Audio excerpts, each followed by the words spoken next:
What if the quietest sister wife was the boldest? When a vow made decades earlier came crashing into harsh realities, the courtroom was a stage for reality, and one woman's determination left everyone on the outside looking in, shocked. This isn't simply reality TV drama.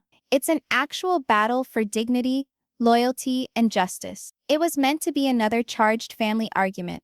At least, that's what everyone believed when they packed into the courtroom that morning. But those present soon knew that this was not going to be business as usual. From the instant the judge entered the room, there was a palpable kind of energy, thick, anticipatory, the type that makes you sit up straight and hold your breath. And then, mere hours afterwards, the judge's words would silence everyone into stunned unison. The courtroom was full, all seats filled. Some were known faces, local journalists who'd been following the Brown family for years. Others were nosy bystanders who'd been watching the sister wives drama unfold from the comfort of their own homes. You could sense the tension circulating through the air like a low buzz. Individuals weren't here to listen to the legal argument. They were here to watch a moment of reality television history unfold in real life, without the editing, without the background music, without the scripted confessionals. In front of the courtroom, opposing tables spoke volumes themselves. To one side was Meri Brown. Her stance was impeccable,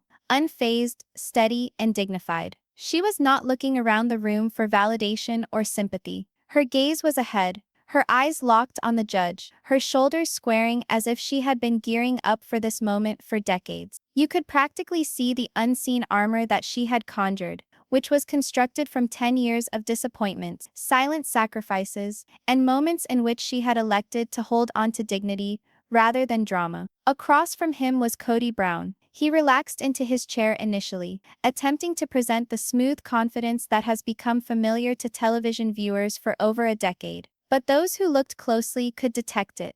A flicker of uncertainty in his eyes, the instant stiffening of his jaw, the manner in which his hands grasped tightly in his lap. He recognized that this was not going to be an amicable discussion between former lovers. This was a court battle, and the stakes were much greater than any disagreement they'd ever had on camera with TLC. Just a couple of seats over was Robyn Brown, Kody's sole remaining wife, her hands folded together so tightly her knuckles had lost their color. She didn't say anything, but every twitch gave her away. The tapping of her foot, the way she would glance over at Kody and then hastily away. It was obvious that she knew that this case was not just about ink on paper and signatures. This was about how the world would perceive them once the dust cleared. This was not about petty quarrels or reliving ancient hurts. This wasn't even about an irreparably broken marriage, though it was that too. It was about property, vows, and respect. The property at issue wasn't land at all. It was Coyote Pass, the vast tract in Arizona that had been the star of the Brown family's future aspiration. The plan had been to construct 4 distinct houses there,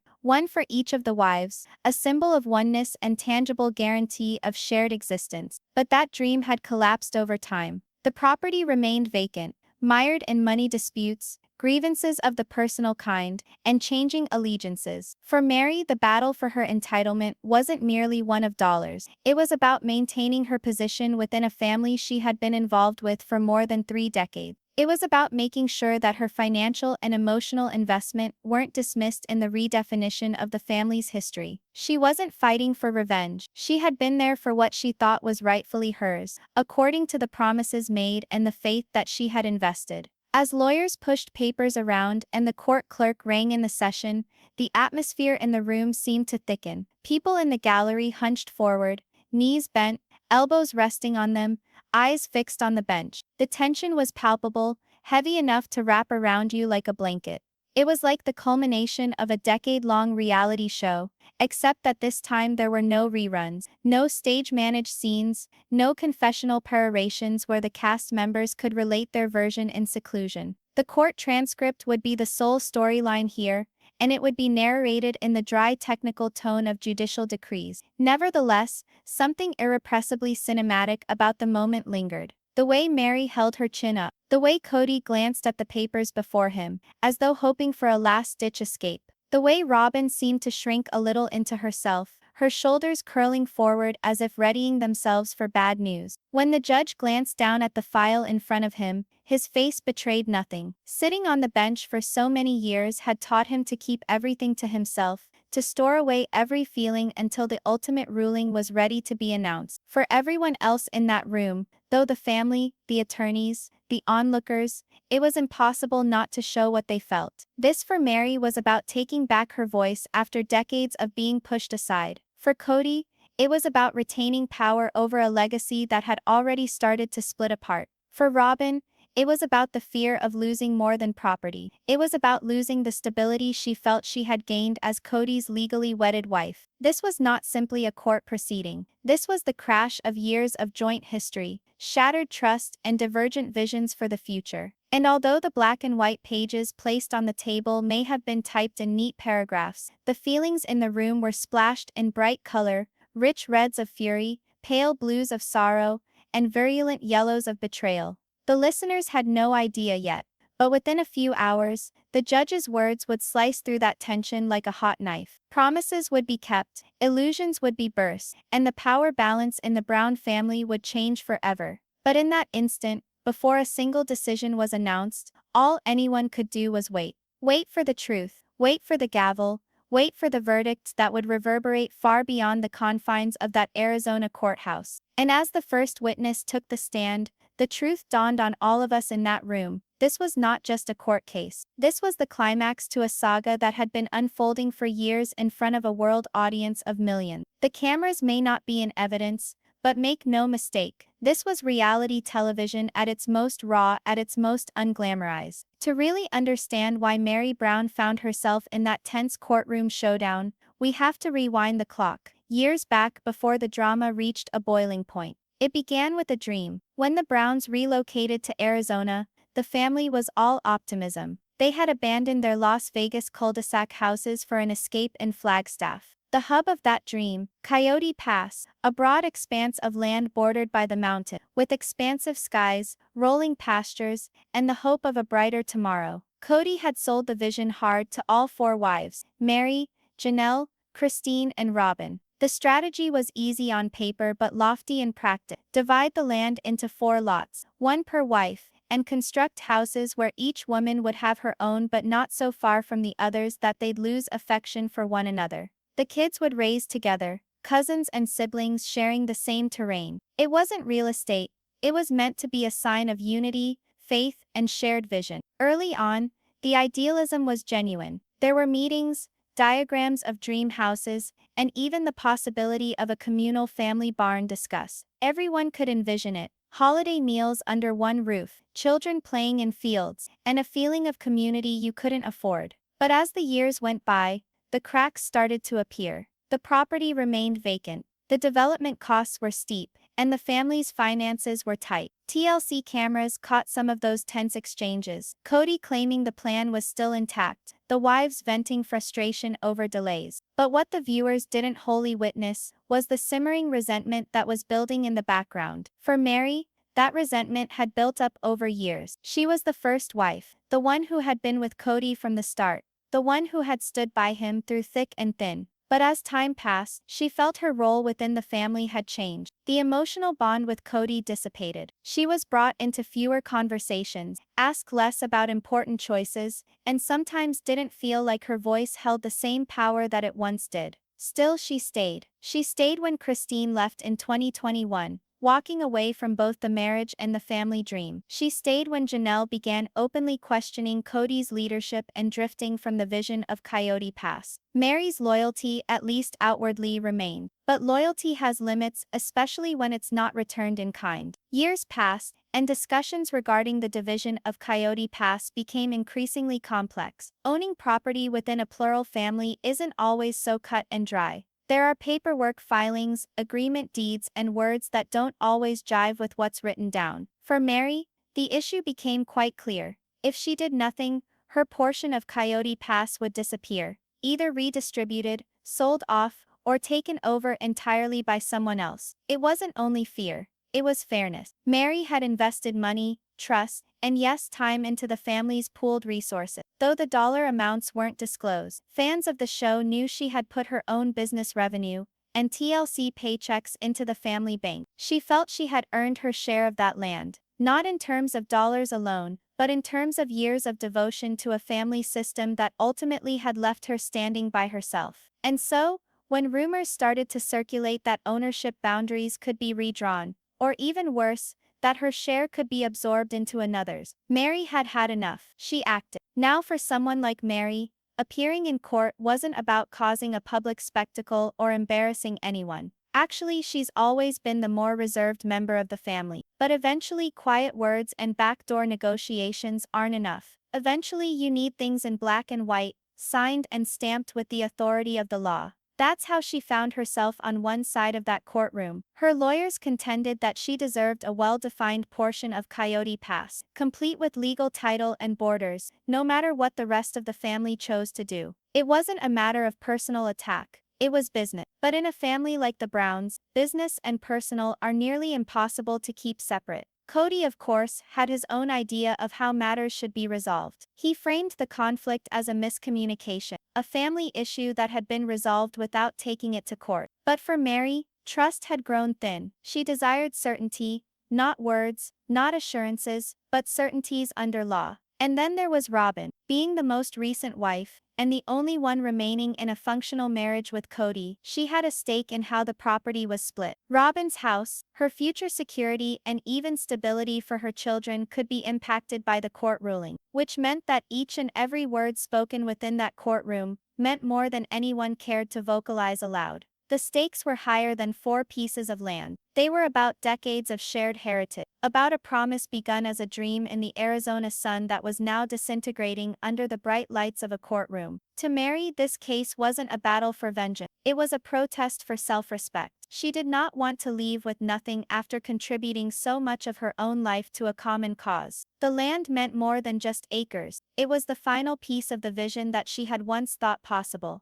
And she was not going to lose it without a struggle. The instant Meri Brown's lawyers brought the suit, it was as if a flame had been lit in a room full of dry straw. The already tense relationship between her and Kody erupted instantly into something much greater, a public war over promises, property, and principle. Kody's reply came quickly and aggressively. In his court documents, he demanded that there had always been a tacit understanding. Coyote Pass was not for one individual. It was a family investment, a group dream. He argued that Meri would have known that from the beginning, and that her current stance was merely changing the rules later. Standing firmly beside him as always was Robyn Brown, his legal wife, his closest ally, and in this courtroom fight, his most vocal supporter. Robyn echoed Kody's argument that Meri's claims were misunderstood, suggesting that Meri had been fully aware of the family's arrangement. But there was an undercurrent to her words that people in the room could feel. This wasn't just about paperwork or contracts. It was about honor, trust, and the intangible lines drawn years before they ever set foot in that courtroom. Meri, though, wasn't fazed. She was ready,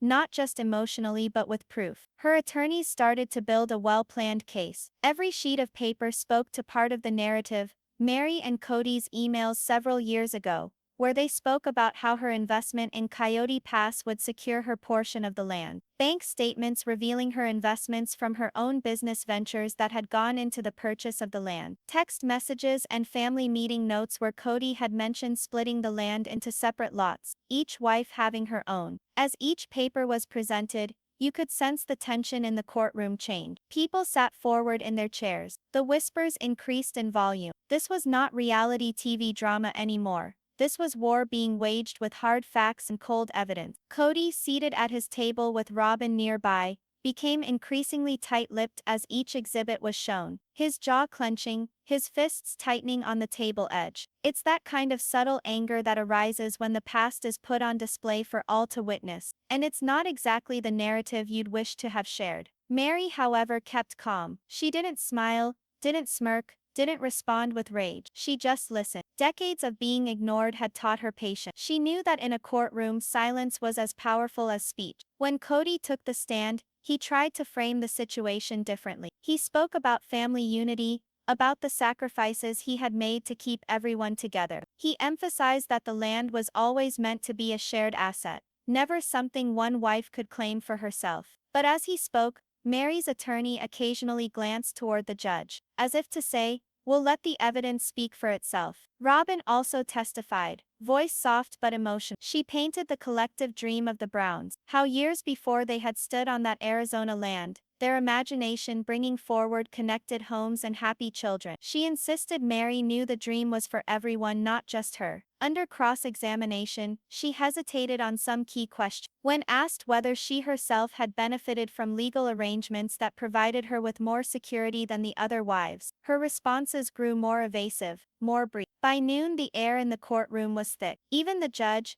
a grizzled veteran of many family squabbles, was reclining, scrutinizing the evidence with deliberation. His expression betrayed nothing, but you could tell he was already starting to assemble the afternoon session brought perhaps the most telling moment of the day. Meri's lawyer presented a timeline, starting from the original purchase of Coyote Pass to the most recent property tax payments. On that timeline were not just receipts and transfers, but also the dates when each wife began to drift from the family's original unity. Christine's exit, Janelle's disputes over her own share, and Meri's gradual realization that her portion might be slipping away. The trend was unmistakable. Promises of years gone by were not translating to reality years down the road. The longer the timeline went, the more the family unity claim started to resemble a cover for choices that favored only a few. Kody grew frustrated. He leaned over to Robyn at one point, saying something with a clenched face. Robyn nodded hastily, her gaze flicking over toward Meri, then back to the judge. For Meri, this was not simply winning a court case. It was about being heard. For years she had been on the fringes of the family's plan. Now, in this room, with the facts before all of them, she at last had the space to present her truth unbroken, without interruption, dismissal, or editing for tea. As the day's events concluded,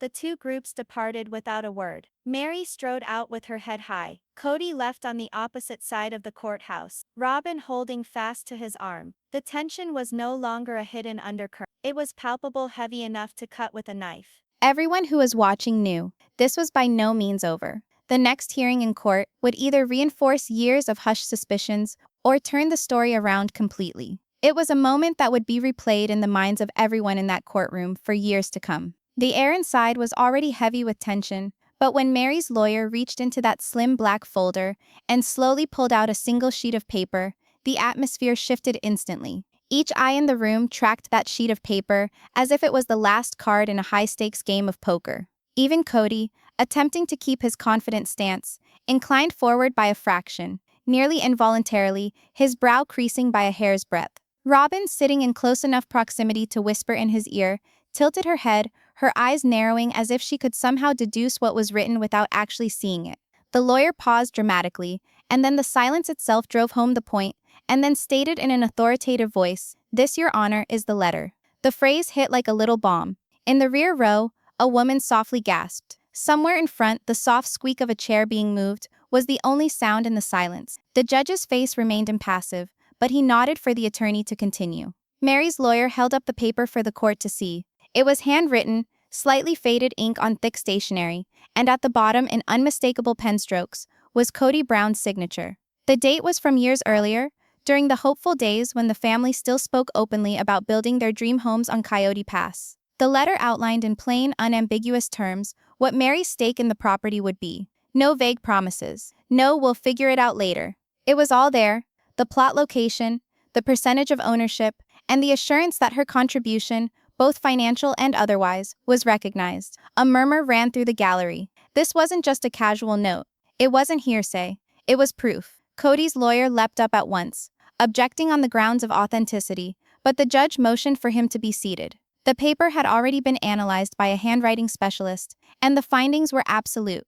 It was Kody's script. The curves of the Y, the angle of the B in Brown, even the manner in which his signature tailed off at the end. It was a match. Kody's jaw was so tightly clenched that it seemed like it might shatter. Robyn hunched closer, her voice low and urgent, her lips not quite moving. Whatever she'd said, it caused Kody's eyes to flit in her direction for an instant, his face a blend of frustration and incredulity. It was one of those little moments you might fail to notice if you blinked, but it spoke volumes on its own.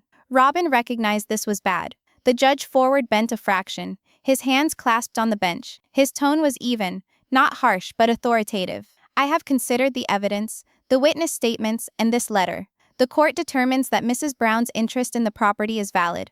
enforceable, and must be respected. The words lingered in the air like a church bell after the last chime. For Meri, it was not merely a court victory, it was a vindication. She had spent years being the quiet one, the wife who receded into the background as larger personalities took center stage. Fans of her life watched her on TLC as patient and passive, riding out the tempests of a complicated marriage with the faint polite smile. But here in this courthouse, there was no script, no editing, no talking heads to explain away what occurred. The truth was exposed, and the facts were in her favor. Meri didn't smirk. She didn't turn to Kody with a smug smile. Instead, she remained seated, her hands neatly folded in her lap, a calm face but a twinkle of relief, and something more, perhaps just quiet satisfaction at having been finally heard in her eyes. Across the table, Kody adjusted uncomfortably in his seat, his shoulders dipping ever so slightly. He attempted to maintain a calm face, but there was no disguising the frustration in his gaze. He had worked so hard to present the property as something held in common by their family, as a unifying symbol. Now that image was broken, not only legally, but emotionally. Robyn's position hardened. She'd been Kody's strongest advocate during the land squabble, and defeat meant something more than losing ground from under their feet. It was a public embarrassment that the footing they'd attempted to secure was more precarious than they'd confessed. The judge continued, detailing the exact legal implications. Meri's share was to be formally recorded in her name. Any future decisions regarding the property would require her consent. It was, in every sense, a win. And yet, the triumph was not loud or showy. It did not have to be. Meri was well aware of the significance of the moment. This was not about revenge. It was about respect. She had invested years of herself in the family vision, only to be pushed aside and ignored. Now she had something concrete to prove it. When the gavel finally fell, marking the end of the session, the room sighed as a group. Folks started gathering up their belongings, the scrape of chairs and soft hum of voices returning to the air. Meri stood up slowly, her movements slow. She shook her attorney's hand, said her quiet thank you, and made her way out the door without glancing over her shoulder at Kody. Kody sat there for an extra moment, his eyes on the highly polished surface of the table. Robyn put a hand on his arm, coaxing him to rise, but he didn't immediately. Perhaps it was pride. Perhaps it was denial. Whatever it was apparent. This loss hurt. Outside the courthouse, the summer sun was bright, almost too bright after the dim tension of the courtroom. Reporters gathered, eager for a statement, but Meri simply smiled politely and said, "I'm grateful for the truth," and that was it.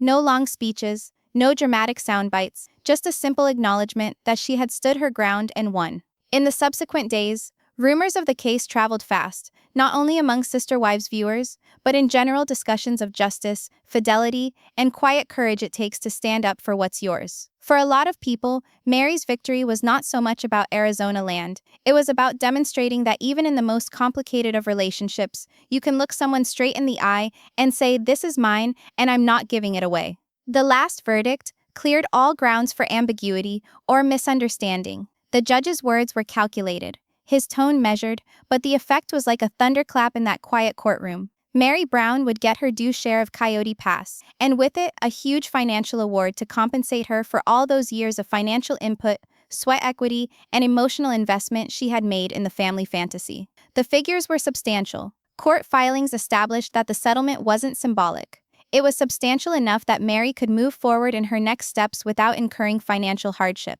She had battled not only for a patch of ground, but for the recognition that her position within the family and the vows made unto her were something of value that existed and could be felt. Kody's response was telling. He did not rage, did not protest. Rather, he sat very quiet, staring at the grain of the wooden desk before him, as if seeing anywhere else would make the burden of the loss harder to bear. The man who had once been so sure, so convinced of his own story, now looked small, almost small-withered, by the fact that the court had ruled in favor of the woman whom he had long discounted. Robyn, normally calm and collected, appeared shaken. Her lips were pursed into a thin line, her eyes scanning Kody as if seeking a silent plan in the midst of defeat. Throughout the trial, she was the constant supporter, the one standing by Kody's side fighting their version of what had occurred. But now, with the judge's decision ringing in her ears, her expression revealed a flash of uncertainty, or was it terror? Terror at what it would mean for their carefully crafted public image,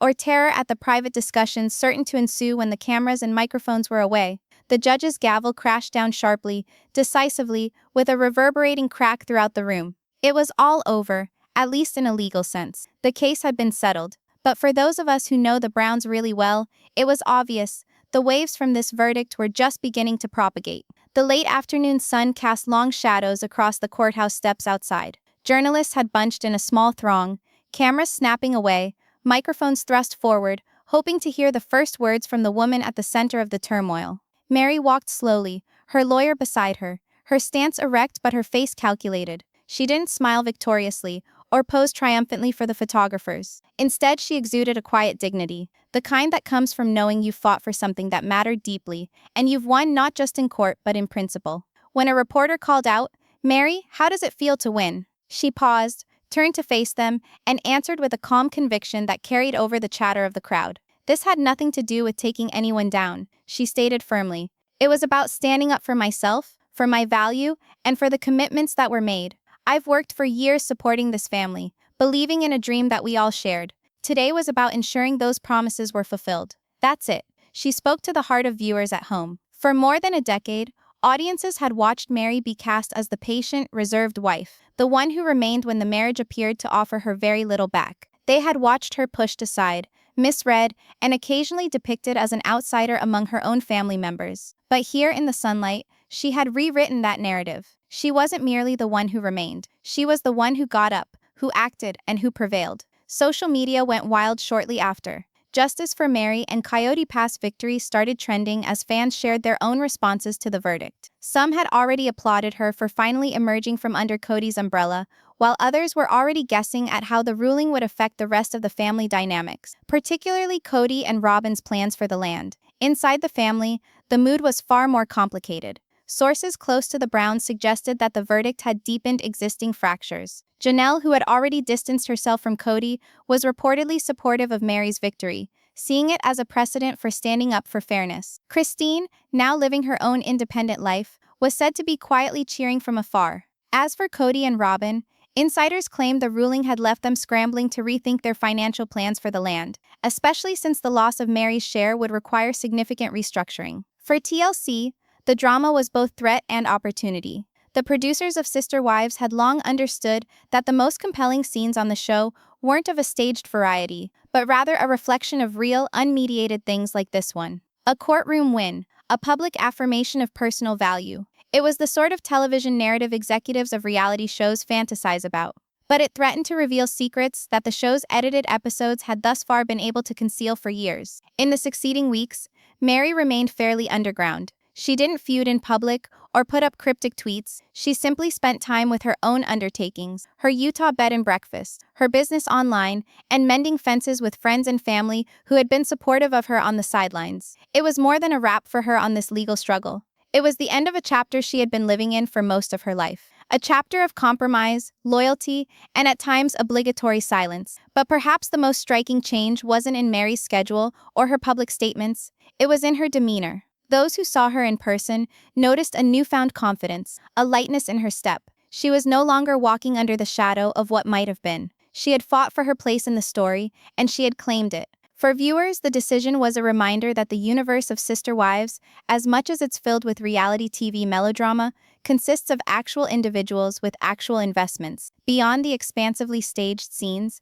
and the confessional sit-downs, are lives filled with disappointment, strength, and sometimes redemption. And for Meri Brown, this was more than the conclusion of a courtroom case. It was the beginning of something far more important, a life where she could put herself first, without apology. Whether that meant building her own dream home, traveling, or simply enjoying the freedom of making decisions for herself, one thing was certain: Meri's story was no longer just about being part of the Brown family. It was about being Meri, on her own terms. The courthouse steps that day might have been where she won her legal battle, but the real victory was much larger. It was in knowing that she had taken her life into her own hands, and that however the rest of the Browns went on, she had established herself in history, not as a supporting player in someone else's play, but as the central voice in her own.